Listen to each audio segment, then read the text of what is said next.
네, 안녕하십니까. 부동산 학교는 이형방입니다. 오늘은 부동산 경제론 부분을 가지고 하겠습니다. 부동산 학 강론 부분에서는요, 출제가 많이 되어지는 부분인데 그 중에서 부동산 경제론에서부터 시작하잖아요. 지난 24회 때 경제론 부분은 6문제가 출제됐던 중요한 부분입니다. 특히 이 중에서 수요 공급 이론은 부동산 정책론하고도 연결되어 있는 중요한 부분이기 때문에 정리를 확실하게 잘 해놓으셔야만 합니다. 오늘 공부할 내용들을 한번 정리해보면요. 어떤 부분이냐면 크게 수요, 그 다음에 공급, 그 다음에 균형에 관한 얘기, 탄력성, 그리고 경기 변동까지 다뤄보도록 하겠습니다. 분량이 아주 많습니다. 아주 많은 분량이지만 내용 자체가 중요한 부분이므로 이 부분에 대해서 집중적으로 정리를 해보겠습니다. 자, 먼저 수요, 공급, 한데 모아서 균형, 탄력성, 이런 식으로 수요 공급의 이야기를 진행해 나가도록 하겠습니다. 제일 첫 번째 우리 수요에서부터 이야기를 시작할까요? 자, 수요라는 개념입니다. 수요의 개념 정의는 일정 기간 동안에 구매하고자 하는 욕구예요. 일정 기간 동안에 구매하고자 하는 욕구고 수요량은 일정 기간 동안에 구매하고자 하는 최대 수량입니다. 수요를 이야기할 때 일정 기간이란 말을 명시하면요. 유량 개념입니다. 유량 개념. 일정 기간은 유량 개념이고 일정 시점은 저량 개념인데 일반 경제학에서는 수요 공급을 다룰 때 유량 개념으로 놓고 해요. 그러나 부동산은 내구성이 있기 때문에 수명이 길다라고 하는 영속성의 특징 때문에 유량 개념뿐 아니라 저량 개념도 함께 다룬다는 걸 잊지 마십시오. 유량 개념뿐 아니라 저량 개념도 함께 다룬다. 유량과 저량을 함께 고려한다. 그래서 수요의 개념은 수요라는 말 의미는 일정 기간을 말한 유량 개념 이외에 저량 개념도 함께 다룬다. 유량의 수요량도 있고 저량의 수요량도 있다. 공급량 역시 마찬가지로 부동산이 갖고 있는 영속성이라는 특징 때문에 유량 개념뿐 아니라 저량 개념도 함께 다룬다. 또한 부동산은 단기간에 공급을 늘릴 수가 없어요. 그러다 보니까 어때요? 단기간에 아주 짧은 기간 동안은 현재 존재하는 양만 갖고 따져야 되잖아요. 그래서 현재 존재하는 양이란 측면을 강조하면 저량이라는 개념을 따질 수밖에 없다는 거죠. 아주 단기간에 공급을 늘릴 수 없는 부동산은 유량 개념뿐 아니라 저량 개념도 함께 사용한다. 이렇게 알아두십시오. 자, 그럼 유량과 저량의 개념을 구분해 볼까요? 유량이란 일정 기간에 걸쳐서 측정되는 변수.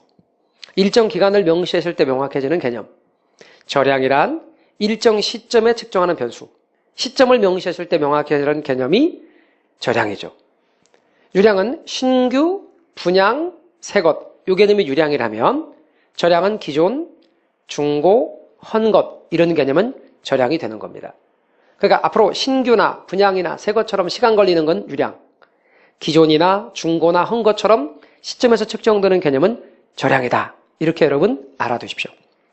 자, 유량 개념은 주로 어떤 것들이 있는가 봤더니요. 이런 것들이에요. 소득이나 수익이나 수입처럼 시간이 걸리는 것들. 생산량이나 거래량 같은 것들. 또 국민 총생산, 국내 총생산. 일정 기간 동안에 벌어들인 돈이니까요. 일정 기간 동안에 한 해 동안에 그 나라 국민들에 의해 생산한 최종 생산물의 시장 가치. 국내 총생산은 그 나라 내에서 생산된 최종 생산물의 시장 가치. 그러니까 국민 총생산이나 국내 총생산은 기간을 명시한 거죠. 유량입니다. 반면에 저량의 개념은 기존, 중고, 헌것, 인구라든가 자산이라든가 재산이라든가 가치나 가격, 국부, 나라 전체의 재산이죠. 재고량도 저량 개념인 걸 잊지 마십시오. 여기서 여러분이 유념하실 것은 저량이지만 어떤 단어를 갖다 붙이면 유량으로 바뀌느냐? 변동이라는 단어를 붙이기만 하면 유량으로 바뀐다는 거. 이거 여러분 알아두십시오. 그러니까 인구는 저량이지만 인구 변동은 유량이다. 자산은 저량이지만 자산의 변동. 가치나 가격은 저량이지만 가치나 가격의 변동은 유량이다. 재고량은 저량이지만 재고 변동은 유량이다. 이런 식으로 변동이라는 말을 쓰면 유량으로 바뀐다. 이렇게 여러분 알아두십시오. 그래서 유량이라는 말과 저량이라는 말의 의미를 정리해 놓으시면 좋겠습니다. 자, 다시 한번 유량의 경우는 기간을 명시했을 때 명확해지는 개념이다. 그 다음에 이제 의도된이랍니다. 여러분 구매 아직 안 했어요. 구매하고자 하는 일이죠. 구매하고자 하는 이가 의도된 양이고 사전적 개념이다. 의도된 양이다. 사전적 개념이다. 그리고 이것은 구매하고자 하는 이기 때문에 사전적 개념인데 실제로 구매한 양이 아니므로 사후적 개념이 아니고 사전적 개념이라는 것. 구매하려 하고 실제로 구매할 수 있으려면 구매력이 있어야 돼요. 구매력이. 돈이 있어야 된다는 뜻이죠. 구매력이 뒷받침된 이것은 살 능력이 있는 이게 살 의사라면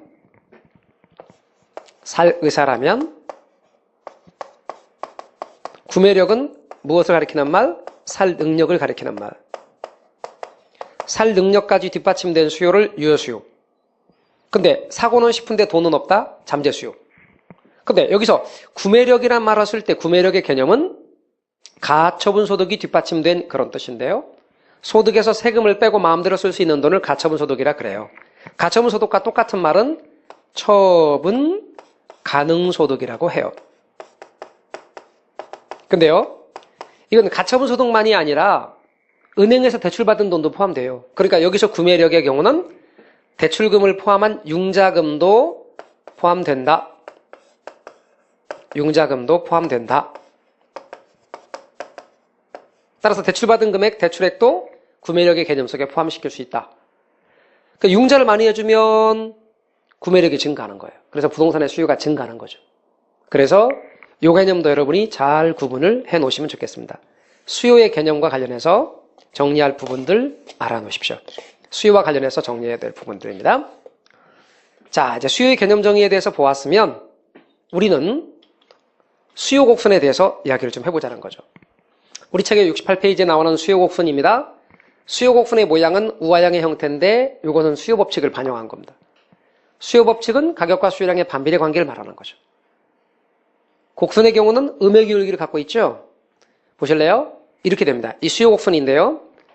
이때 우아형의 형태를 갖고 있는 이 수요 곡선에서 이 점을 A점이라고 한다면 수요 곡선까지의 수직 높이를 의미하는 게 500원이에요. 이때 500원을 뭐라고 말하냐면 수요 가격 그래요. 수요 가격. 500원이 수요 곡선까지 수직 높이로서 수요 가격이란 말이에요. 근데 이 가격에서 구매하고자 하는 최대 수량이 30개라는 거예요. 그러니까 여러분 유념할 것은 이때 500원을 뭐라고 부른다? 수요 가격이라 한다.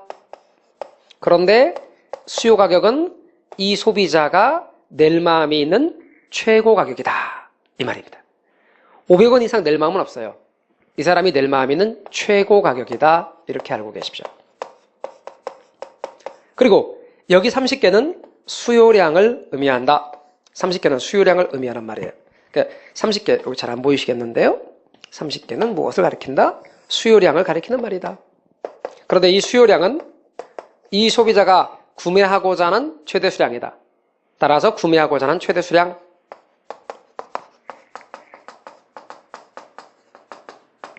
그래서 수요 가격이 최고 가격이라면 수요량은 구매하고자 하는 최대 수량이다.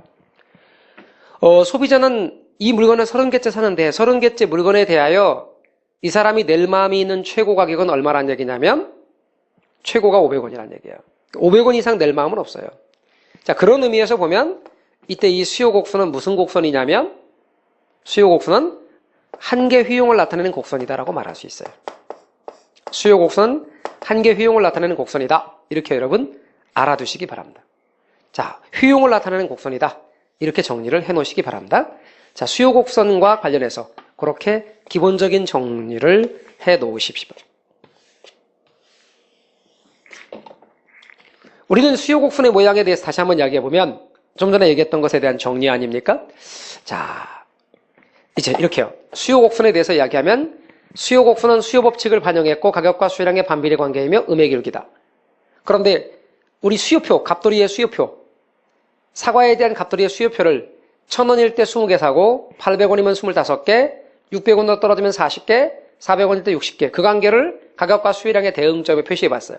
1000원일 때 20개, A점. 800원일 때 25개, B점. 600원일 때 40개면 C점. 400원일 때 60개면 D점. 이렇게 가격과 수량과의 대응 관계를 표시해 봤어요. 그리고 그 점들을 쭉 연결해 봤더니 우아형의 곡